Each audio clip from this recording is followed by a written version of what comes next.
Poo, poo, poo. Hola, Pato. Hola, Pato. Poo. Over the last few episodes, I've been questioning if I should really start with a greeting like, hey, hello, what's up, what's going on? I've been struggling, thus, the Hola Pato, which helped me to ground myself and kind of get the first few seconds going, which are always the most awkward. And this week has been quite shitty. So I'm not really in the mood for a fake hello. So I felt it was maybe the perfect week to test how this works, just easing into it. At the time I'm recording this, I'm exhausted. It's been a week that I've been barely sleeping any night, taking care of my son. And on top of it all, we had to put down Baloo, my infamous 17-year-old poodle. Didn't come as a surprise, but it doesn't make it suck any less. Yeah, it's been rough. I miss taking care of him. It was no fun at all. He had every week or so a cute moment that would still be somewhat playful, but for the most part, it was pretty draining to take care of him. But still, even though my routine over the last few months was essentially just to take care of someone that doesn't really like you and doesn't really want to be with you, or in this world for that matter, I still miss taking care of that little motherfucker. For those who did not know that dog, I think in the last, I don't know, few months, maybe year, maybe a couple of years, he has not been so present in my stories and in my posts. But yeah, it's essentially this little tiny poodle that we adopted short before my son was born.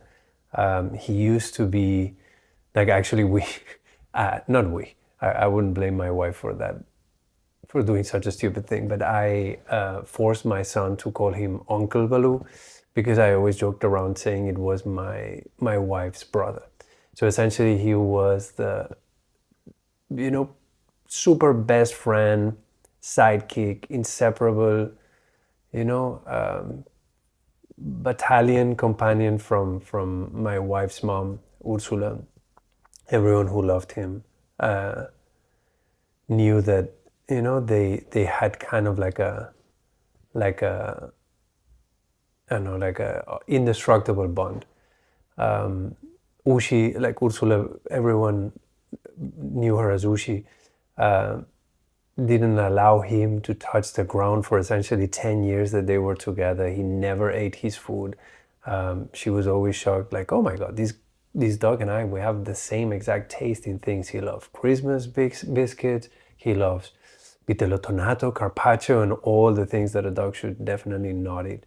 And my wife and him always had this weird relationship in which, he would get awkwardly territorial around her mom. And so every time my wife would go back home and try and, sleep or spend a few days there, he would just pretend that she stepped on him and then make a huge drama. If she would be sleeping anywhere close, her mom, he would just go climb on her face and kind of put his asshole on her face. So I don't know. Yeah, she fucking hated one another.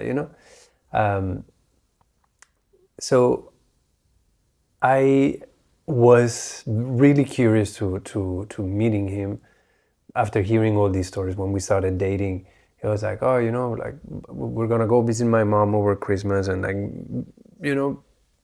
prepare yourself, like that fucking dog is gonna make your life impossible and whatnot. And lo and behold, we arrive at the train station. There's this lovely lady waiting for us. Maybe it's just in my head, it fits so much who she was that I modified the memory, but I want to say she was wearing like a short furry coat and golfing shoes And there she was holding that fucking poodle. And the minute, she left him on the floor to give us a hug, he was super nice with me. And we drove back home, and I was sitting in the back seat. My wife was in the front, her mom too, and I was low-key just communicating telepathically with that dog, like, motherfucker, be nice to me, like, become my friend. I need this, I really like this girl. Don't make her mom hate me, please, please, please. And he was the best with me. He always loved me. He was super cuddly and kind with me, and made, my wife's mom fall in love immediately with me. Like, oh my God, my dog has such a good taste in people. If he likes him, he must be a good one. So, I feel like I kind of promised telepathically that day in the car, like, dude, if you make me this solid, I swear to you that I'm gonna take care of you no matter what. I got your back. So a few years ago, unfortunately, Ushi passed away, and my wife and I fought a lot about this topic.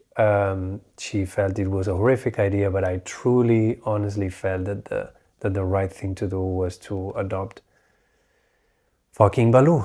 At the time was probably like 13, 14-year-old poodle, like super spoiled. They had the worst relationship ever. And she, was hoping that someone else would take care of him, an uncle, a fucking neighbor, whoever. And I felt that it was necessary for my wife to kind of like come to terms with that dog, and keep a piece of her mom for a little bit longer. We thought we would give him a last year or so of a good life, and then I realized that poodles can live up to 21 years old. So no one kind of expected that. But it became a member of our family. They made peace. He got obsessed with my wife as he was with her mom. And, I think we did the right thing.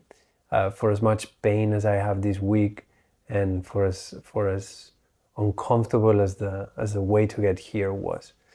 And I feel like that's not the only thing that Ushi's passing really made for us, and the only way in which it changed our life, besides the obvious, my wife losing her mom.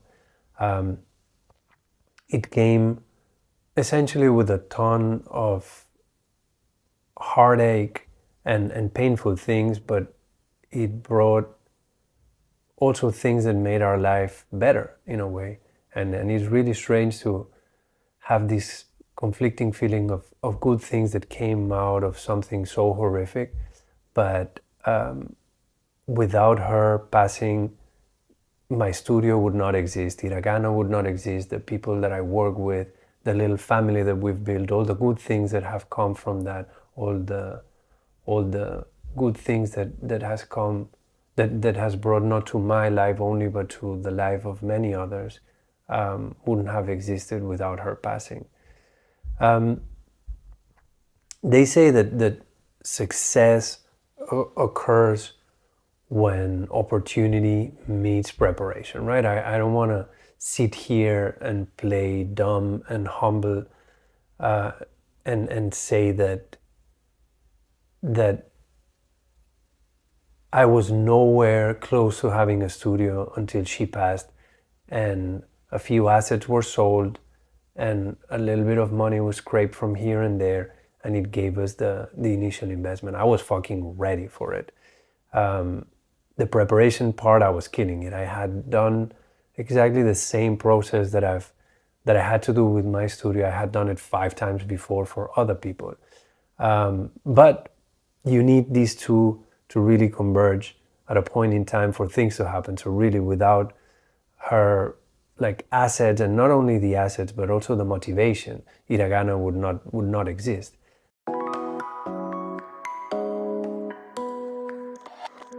Today's episode is brought to you by Skillshare. Skillshare is the online learning community that's helped millions to learn cutting-edge skills, network with peers, and find new opportunities to launch their careers. Skillshare has tons of classes on things like illustration, video editing, marketing, graphic design, and social media, just to name a few. And they all range in level depending on how much knowledge you have on each subject. Most of the classes offered at Skillshare are under 60 minutes, and their catalog is always growing with new premium classes by top-tier teachers, including a few celebrities. Sign up for Skillshare and start learning today. And as a special offer for our listeners, you can now get a 30% off your annual Skillshare membership by clicking the link in the description below and using the promo code annual30AFF. That is promo code annual, the number 30AFF. Today's episode is also brought to you by Printed Mint, a new sponsor of the show with a new ad read, so bear with me while I try to power my way through these. Printed Mint is a print-on-demand company that specializes in dropshipping. If you're like me and you don't yet know what that means, it's essentially the most comfortable way of running your merch operation. Printed Mint allows you to choose from over 300 products that you can personalize with your own design and add to your online store. Once an order has been placed, Printed Mint takes care of printing it for you. That way, you don't need to invest in a huge inventory and take any unnecessary risks. Oh, and the best thing, Printed Mint doesn't have an order minimum because they understand that you have to start somewhere before you can grow your business. But that's not all. Printed Mint also takes care of packaging each order with your custom branding, stores the order for you, and even ships it directly to your customer. And if all this isn't enough to convince you that Printed Mint is one of the best print-on-demand companies out there, the cherry on top of the pie is that 75% of their workforce is female. I mean, come on! Say goodbye to all your headaches, not only of printing, but also stocking, storing, and delivering your products. Visit printedmint.com or use the link in the description below.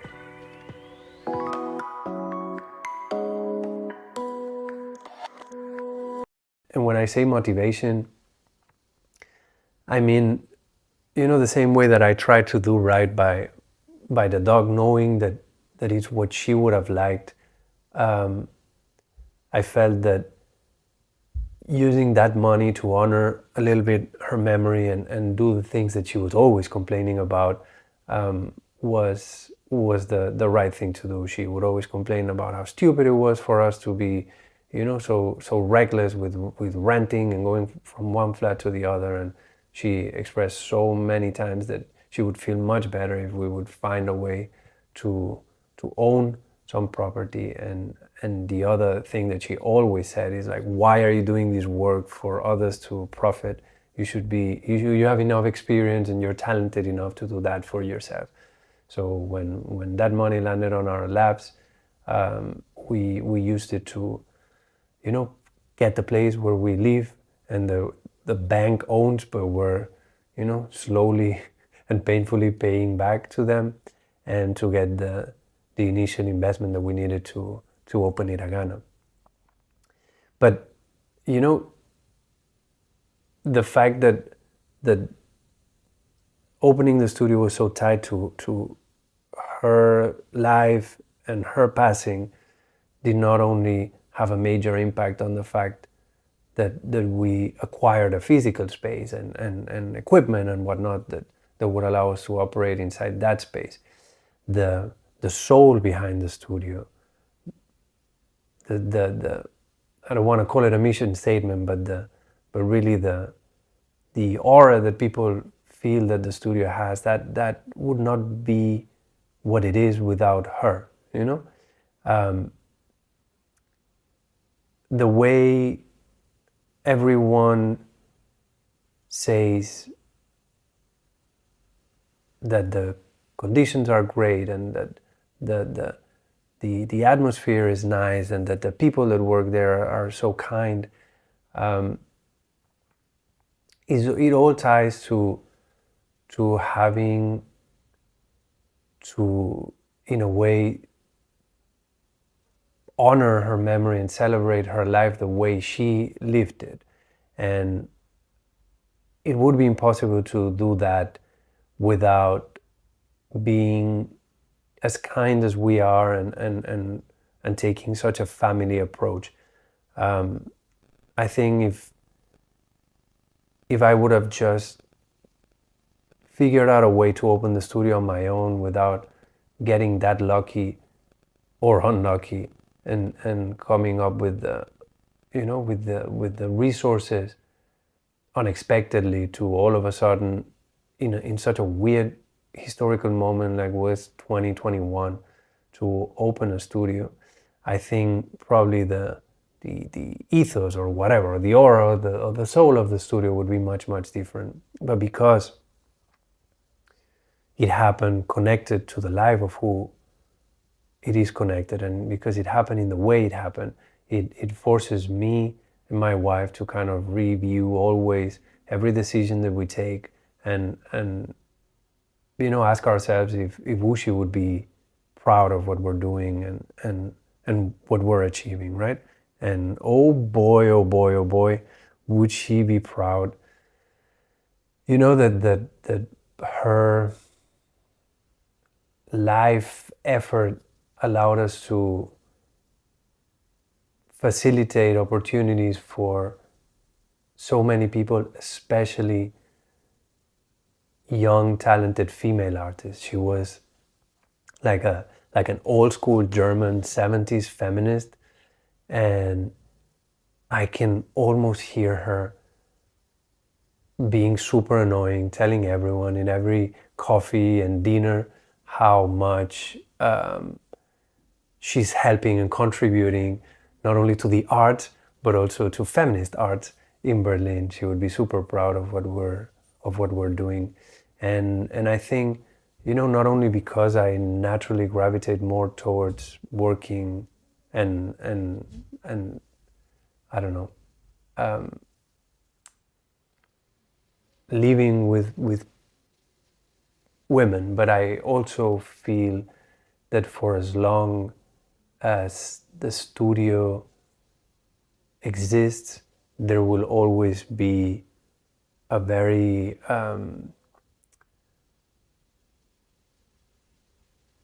active effort to give an edge when it comes to opportunities and a platform to female artists because of who she was and the things that she stood for and the life that she lived. I don't know. No one really likes self-righteous fucks, and I often tend to sit here and just point out things that I feel are not fair, things that don't work. And it's no wonder that some people are a little bit cynical and skeptical and go like, look, no one is that good. What the fuck? What's this guy's angle? I feel like there's a lot of people hoping that one day, there will be like some compromising videotapes that will come out, and that I will be able to finally come out as the demon that I am. Maybe that happens someday, because I'm definitely not in a position to tell anyone what the fuck they should do. But to the idea of why am I so consciously and radically kind, and why it comes across a little bit awkward and sometimes not so honest, is because it's not. It's a daily effort that I do to remind myself how things should be done. And when it comes to the way I run the studio, I try to never lose perspective on the fact that I didn't make it to earn this. I was on my way. I want to think that eventually I would have made it on my own, but unfortunately, or maybe luckily, I never got to that point. So I'm fully aware that I didn't earn anything that I have right now at the studio, and I just try to act accordingly. I feel in a way that I got lucky, and the things that I have are a result of the people that I met in my life and the people that were kind to me for no reason. And I feel like this luck needs to be spread around the same way.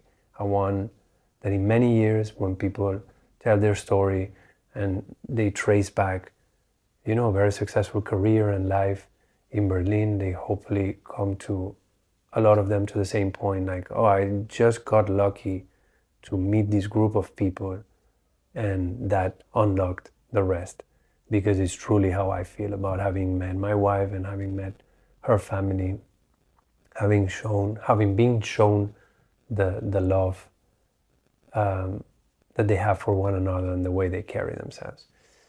When this episode comes out, it'll be the week of Ushi's birthday, and we usually make an annual post to not only remind ourselves but also let everyone know that we didn't earn this, that without her all this would not exist, and to kind of repeat the same mantra for us to not lose sight of what our soul is, mission statement, call it whatever. I promised last week that I wouldn't print any more notes, but I feel like this is worth making an exception. So here it goes, the little mantra to say happy birthday, Ushi. Our studio would not exist without you and the love that you gave to your family. We will continue to honor your memory by carrying out random acts of kindness. We will keep your legacy alive by offering opportunities to those who need them the most. We thank you. We love you. We miss you. I'll see you guys next week. Hola, Pato.